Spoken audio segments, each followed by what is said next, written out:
Quick side note about this video. I am, this microphone stand in the way.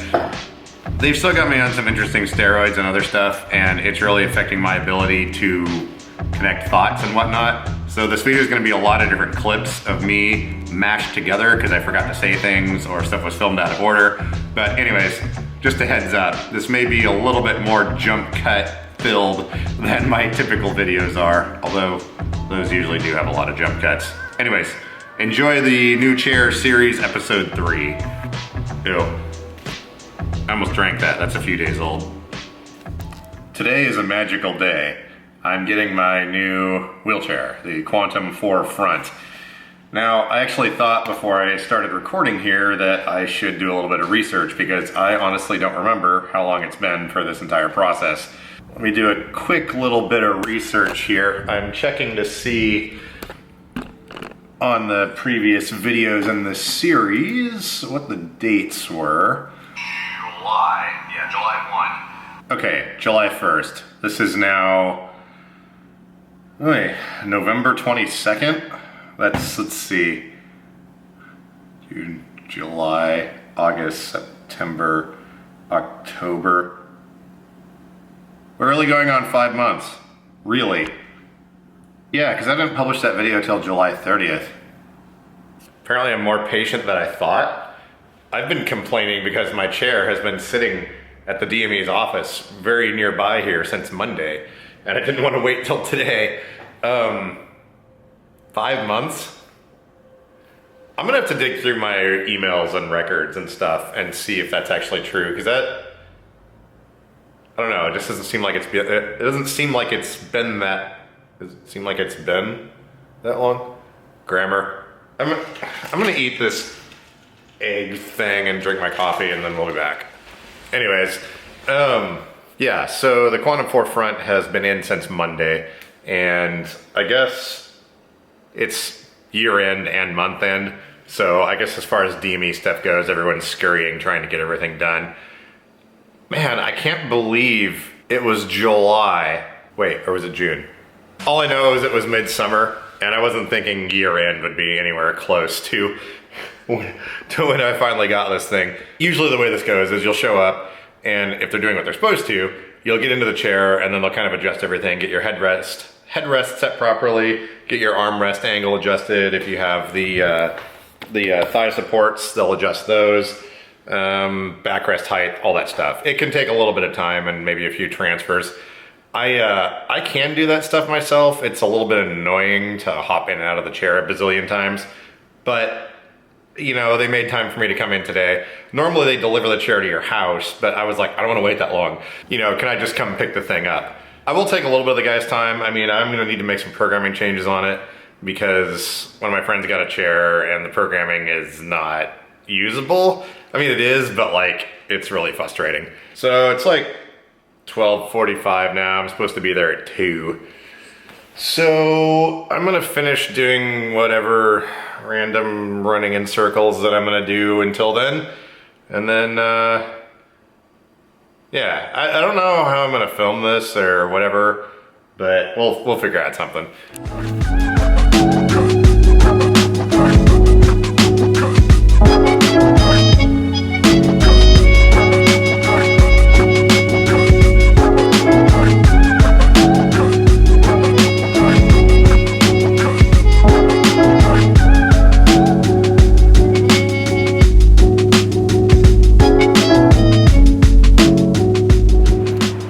I seem to have a new wheelchair, the Quantum 4 Front here in Night Train, which is their sort of a matte black finish. I'm just adjusting a few little things on it. The DME provider did a pretty good job of adjusting the armrest and all that stuff while I was sitting in it.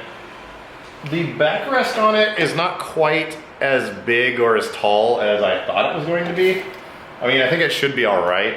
We'll have to test it out. There is one thing though that I'm changing right now, and that is this headrest. This is what came on it.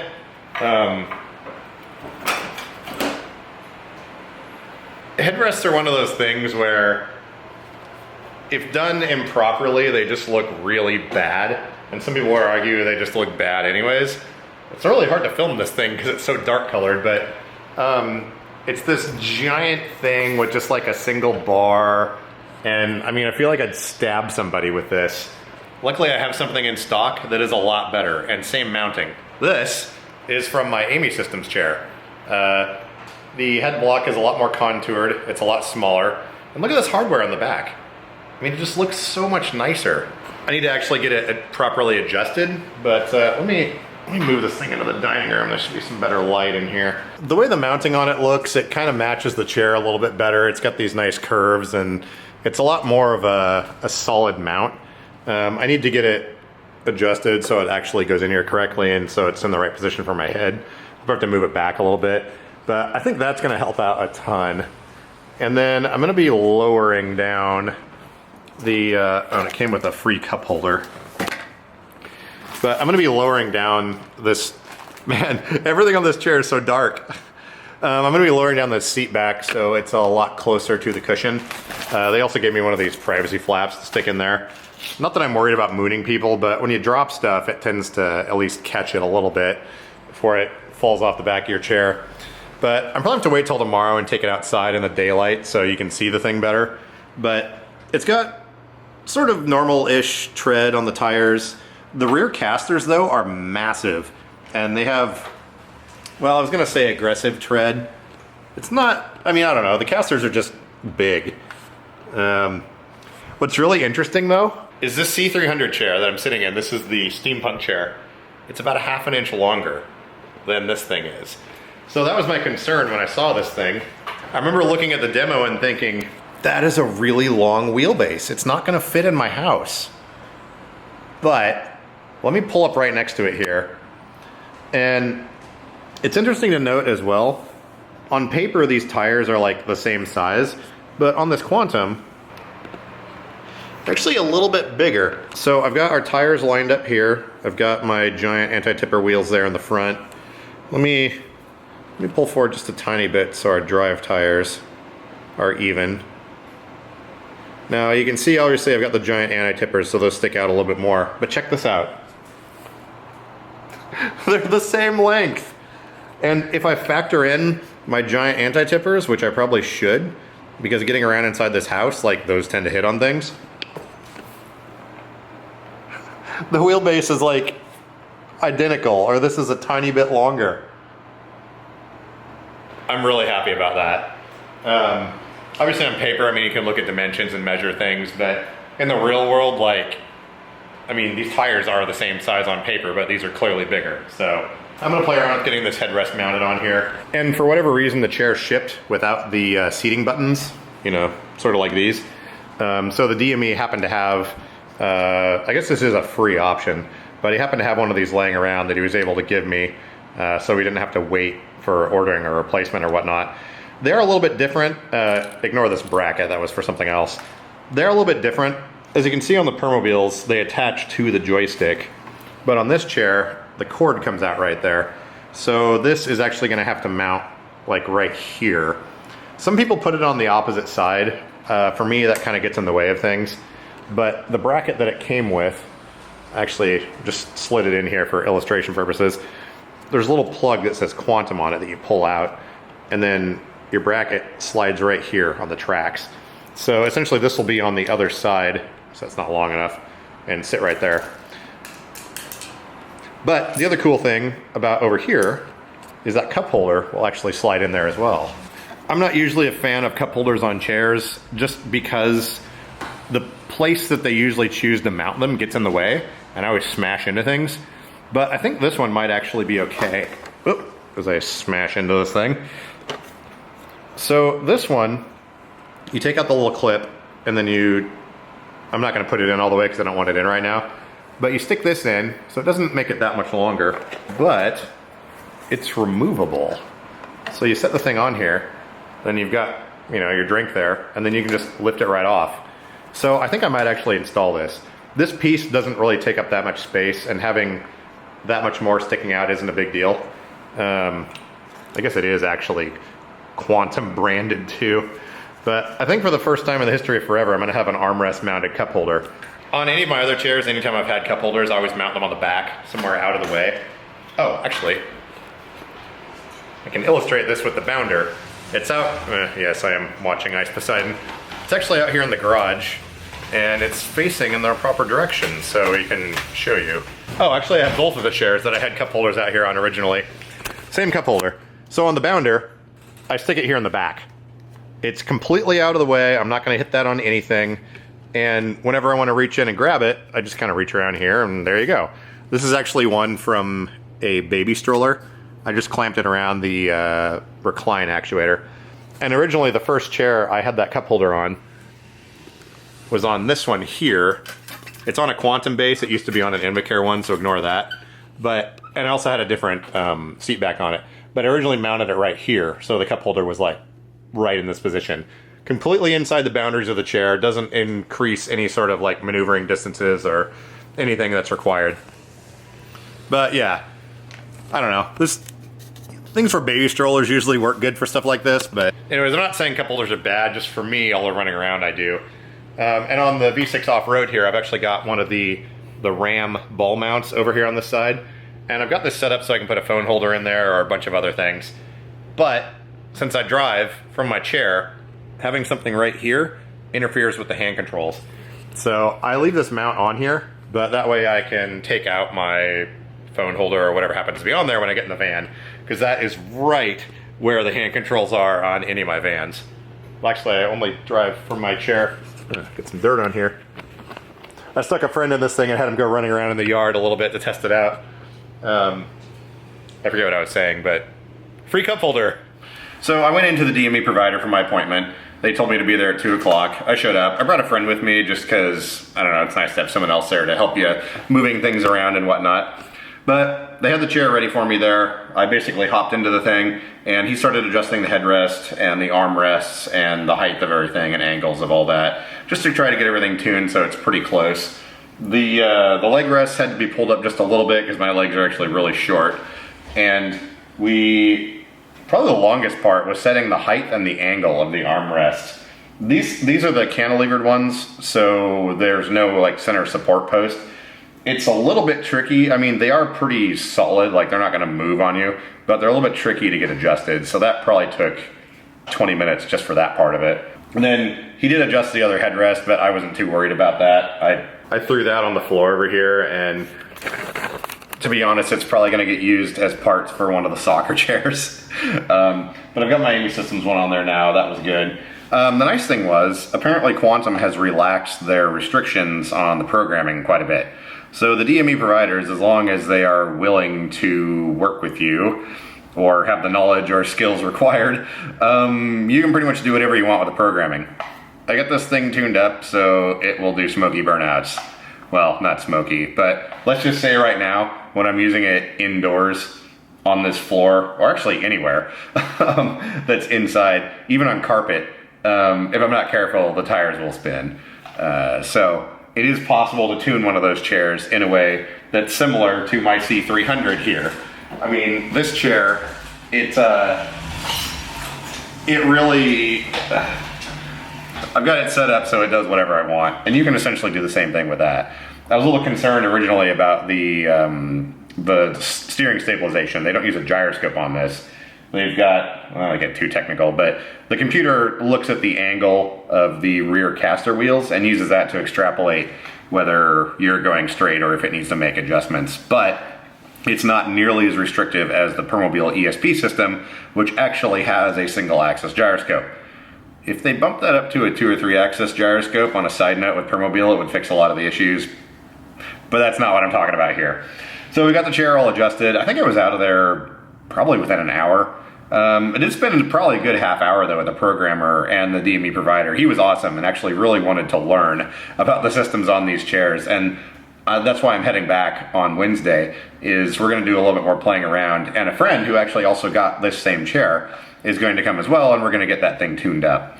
I did learn a little bit about some of the settings and what the newer technology on this chair has, because this thing operates on a completely different system as all the old Quantum chairs does. It still uses the exact same model number of programmer. Oh, that's what I was saying. So they don't have the cloud locked programming anymore. The DME providers are handed a programmer that has certain firmware on it. And As long as they keep their certifications up to date, that programmer will work. I'm not 100% sure on it, but I think like every 30 days or something, it has to be plugged in and updated, otherwise it expires and then they can't use it anymore. But the DMEs can do whatever they want. A lot of times they won't adjust things because it's outside of their comfort zone. The SD card on the camera filled up there. We're good now. But what I was saying is, I'm thankful that the DME I have and the guy that's working there is really interested in making sure people get their equipment set up the way that they want and the way it's going to be useful. Because on a chair like this, the stock programming, I mean, for a power user like me, or even I think a lot of other people, is going to make it almost unusable and super frustrating. And there's no reason things have to be that way. So I'm glad Quantum has kind of changed up things a little bit, it sounds like. I'm assuming that's what's going on. From everyone I was hearing before and other people in the industry, I mean, I've got some really good friends that own mobility stores, and they basically said, we are not going to do anything with Quantum QLogic 3 chairs because of these crazy restrictions. So I could be wrong on some of the details on all this, but all I know is I showed up, he handed me the programmer, and, well, he showed it to me. He didn't just give it to me in case anyone's watching and wants to freak out because the DME gave someone the programmer. They're not supposed to do that. He showed me the settings and, you know, we went through stuff and whatnot, so no worries there. But we got the chair tuned up in a way that is good. I do need to add a couple more profiles though, or one more profile for indoor use, because I tuned it up to make sure the thing could move and actually get around okay. And I need to have one that's a little bit less aggressive for indoor use. But anyways, that's where we're at for now. We got it all adjusted, and I mean, I got my couple little mods on here with the side guards and the headrest. I'm gonna need to put at least 50 miles on this thing to get the motors broken in and the brushes seated and the batteries cycled and whatnot before I can come up with any opinions regarding the range and even the ride quality. I mean, the ride quality is good on it. I can tell it's still a brand new chair, so there are some things that have to work in or wear in on it. And there are some interesting sounds and stuff that it makes that I would consider normal, just until all that happens. So a review video on this thing is gonna be separate, and it's probably gonna be in a few weeks, because I don't know what the range is. I'm assuming I can go easily 12 miles on a charge, but I don't know yet. And doing that for 50 miles is gonna take a few days. But anyways, that's where we're at for now. The thing works, I've got it finally. It took 5 months. I'm more patient than I thought, I guess. I just know someone's gonna drive by right now and see an empty wheelchair in the driveway and be like, I knew it.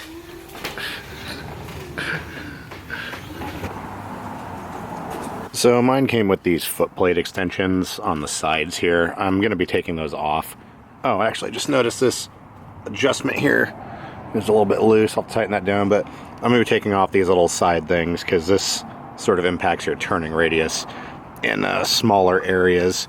But yeah, they're just running the standard Primo PowerTrax tires on these things.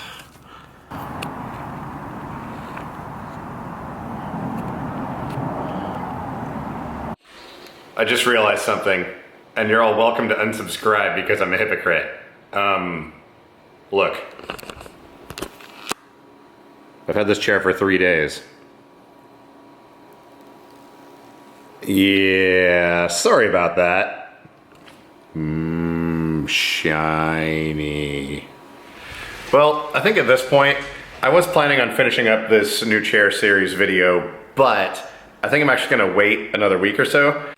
Actually, I changed my mind. We're gonna do a fourth part in this video series. So you're watching the third one right now. I think I'm gonna do a follow-up as the fourth one because I was just realizing this may take a couple of weeks to get the parts in. Because there are a couple of things I'm discovering now that need to be changed on the chair. My backrest is not nearly big enough. When we ordered the thing, I told them what I was looking for and what I needed, but I happened to be using the Bounder, which had sort of a smaller backrest, and I think they ended up taking the measurements off of that instead of listening to what I was saying. I mean, no, that's not really anyone's fault, I don't think. But this backrest, I need it to come down so it's basically touching the seat cushion in the bottom, and then it needs to come a little bit higher. So when I try to slide this down, the top of it is lower than it needs to be, but right now as it sits, the top needs to be a bit higher and the bottom needs to be a little bit lower. And I've tried adjusting this thing in all of the available positions that the hardware on this chair has, and I can't really make it work. Now, obviously, I am using a very short backrest on this chair, but this chair is not good for me, and this thing needs to be what I know is good and what will take care of my back and keep my hips and lower back and spine and everything in position to where it needs to be. That's why we have this ride cushion here, which you can't see because it's black. But it's very contoured and it specifically holds your hips in position. And it works in conjunction with the, it's not super deep, but there is a bit of a curve to that backrest. So this is the mid-height one. We need to get the full height one. And then I took care of it myself, but obviously we swapped out the headrest. This is the Amy Systems one. I'm not sure what the TV's doing, but this is the Amy Systems one. And I also got rid of the factory leg supports. This is what they look like on each side. Obviously not nearly as robust as these Permobil ones. These are actually mid-sized Permobil ones. I had some larger ones on there, but the hardware was a little bit screwy. So anyways, I wound up putting these on. The fabric's a bit old, but hey, whatever, you know. Wow, it actually really shows up on camera. It's not that blue or purple in real life. And this is a 19-inch wide cushion. It looks massive on the camera, but I like to have a little bit of space in my chair since most of the time I don't have home care services and I have to get dressed on my own and whatnot. It's a lot easier to have some space to actually move around in your chair for that. Because typically the way this works is you get the chair, they get it adjusted, and then they check in with you like a week or two later to make sure everything's good or see if there needs to be any changes. And usually it shouldn't be too much of an issue for the insurance company to swap out things and make little changes because they understand that on paper versus what you actually get may be a little different and may not like exactly meet your needs. And I'm not sure. I mean, the DME has been awesome. They let me use their programmer and get this thing tuned up, but they might have another back laying around that they can just swap out for me. So I don't know. I'm actually headed in there on Wednesday anyways to play with some more programming stuff. And I think we'll try and get it taken care of then. Well, thanks for bearing with me on this video. I just wanted to get this out. It's been a long time since there's been any activity or update on getting this new chair. And I will be getting, actually I'm gonna be building some acoustic panels for this living room because this echo makes my brain hurt. Like, I'm sitting here editing this video and I probably watched them through like 4 times by the time it's all done and edited. And with the headphones on, it's just like, I don't think it's as bad as I think it is, but it will be addressed. And now it's later on in the day. The drugs they have me on tend to wear off later in the day, but man, is it hard to get anything done. Just like running in circles and I don't know, just looking at some of my reactions when I was editing and whatnot. I know all that's fine. Anyways, I got the chair, I'm happy. We're gonna do another video, actually, probably a couple of videos. One more in the new chair series that is going to be, it's gonna cover after I go in Wednesday and talk to them about getting new parts ordered. I'll probably film a little thing there. And then I'll wrap that into the follow-up video when we actually get the replacement parts for the chair. I have no idea how long that's gonna take. I would assume maybe a couple of weeks at the most, but I don't know. I guess the thing is too, after kind of watching this video back after editing most of it, I'm realizing that I am still using a lot of my own parts and my own skills to make this thing work. Now, obviously I'm not your typical wheelchair user. I've got a garage full of chairs and parts. This is one that is going to be for me specifically because I've realized I need to start taking care of myself better and stop using chairs like this thing. The old 5,000 mile C300. And this is part of that process. I'm just making sure I'm doing what I need to. But at the same time, I feel kind of bad because there's some of the things I've done to this chair that other people wouldn't be able to do. So it's frustrating for me on other people's behalves that the way things are or how they work out with this whole, we could get into healthcare and all that, but like, I don't know. Let me know your thoughts or stories you've had. Again, let's try and have a conversation down in the comments and let me know your experiences and I'll try and answer questions you have and all that good stuff. So yeah, thanks for watching.